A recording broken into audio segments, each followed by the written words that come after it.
Враќаме 15% ДДВ. Секој граѓанин ќе добива назад по 15% од платениот ДДВ во фискалните сметки.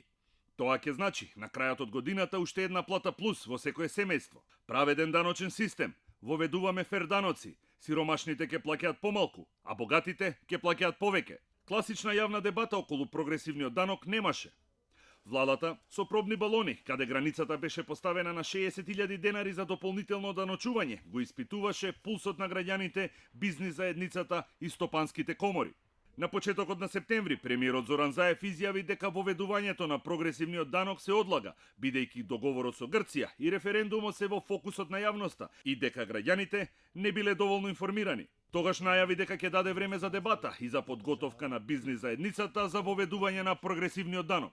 Самиот договор со Грција донесе потреба да донесеме одлука за одложеност на дебатата, заради тоа што многу малку граѓани, деловни луѓе ќе слушнаа за потребата, деталите, суштината на ваква даночна реформа, која што е сериозна работа. Ако нема доволно време, нема да брзаме ништо. Значи, една од условите, ако одлучиме да почнеме со прогресивниот данок, односно граѓаните потврдат потреба од ваква даночна реформа, еден од условите е да дадеме доволно време на подготовка на економијата и на граѓаните за една ваква даночна реформа.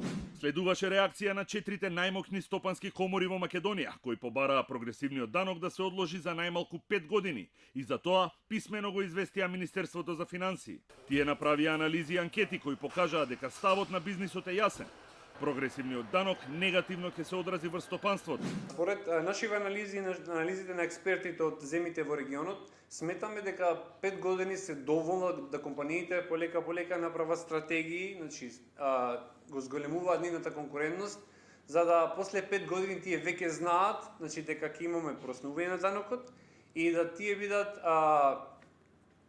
во можност да ги применат истите закони, да не представува това. Во саботата владата на пресконференција соопшти дека стартува со прогресивниот данок од почетокот на идната година и дека границата се приходи од најмалку 90.000 денари месечно. Ова значи дека за мнозинството на граѓани даночната стапка ќе остане иста. Ќе остане 10%. Прагот од 90.000 денари го избравме затоа што ги опфаќа најдоходовните 1% од населението во Македонија. Реакциите на бизнис заедницата остануваат исти, бараат одлагање. Ако се отидеше во тој правец да се сопре сивата економија, овие видови на дополнителни одоначувања ќе ги разговаравме можеби за 4 до 5 години од сега, а во буџетот на Република Македонија, наместо да се соберат дополнителни 20 или 30 милиона долари, ќе се собера евра, ќе се собера 200 до 300 милиони евра. Ставот на премиерот е дециден.